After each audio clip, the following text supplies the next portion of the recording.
បងប្អូនចូលរួមលេងត្រានចូលឆ្នាំបងប្អូននេះត្រានចូលឆ្នាំខ្មែរបងប្អូនអរគ្នាបាទដើម្បីផ្សព្វផ្សាយវប្បធម៌យើងទៅកាន់ពិភពលោកបាទនេះគឺថាវប្បធម៌របស់ខ្មែរឡើយយើងចិត្តដល់រដូវបុណ្យចូលឆ្នាំខ្មែរហើយ4ឆ្នាំ2026ចឹងបងប្អូនចូលរួមលេងត្រានទាំងអស់គ្នាដើម្បីផ្សព្វផ្សាយពីវប្បធម៌របស់យើងទៅកាន់ពិភពលោកតែយើងជាខ្មែរយើងស្រឡាញ់ខ្មែរបាទមេរីខ្មែរស្អាតបំផុតនៅលើពិភពលោកបាទបងប្អូនលេងបងប្អូនអរគ្នាបាទនេះត្រានកូនខ្មែរបងបាទគឺកំពុងតែល្បីនៅលើសួរសមមេឌៀននៅលើបណ្ដាញសង្គម platform TikTok ជំរាបសួរបងប្អូនអរគ្នាខ្ញុំសំណាងចឹងបងប្អូនតែខ្ញុំមានលោកបន្លែធម្មជាតិគ្រប់មុខចឹងបងប្អូនអាចបរិទិញបាននៅផ្ទះខ្ញុំបងប្អូន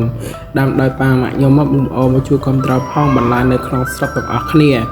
តម្លៃគឺសមរម្យ1គីឡូតែ 5,000 រៀលបងប្អូនអត់លក់ចាក់កោភ្ញៀវទេចឹងបងប្អូនអាចមកដល់ទីដល់ផ្ទះបានហើយបងប្អូនអាចមកថតរូបបាននៅក្រេតស្ពានណាប៉ាតាមអាប់ដេតចឹងបងប្អូនមកចង់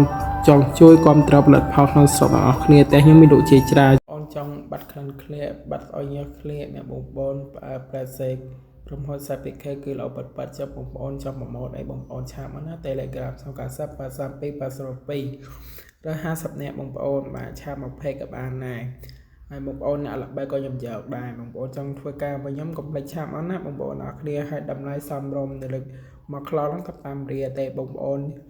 ហើយបងប្អូនចង់ទិញចង់ប្រម៉ូទអីបងប្អូនឆាតមកហើយ Brand CPK គឺល្អប៉ិតនេះផលិតផល brand កូនខ្មែរអញ្ចឹងបងប្អូនជួយគ្រប់គ្រងផលិតផលនៅក្នុងស្រុកយើងទាំងអស់គ្នាពហិការផលិតផលសៀមដែលយកពហិការមួយជីវិតអរគុណជំរាបលា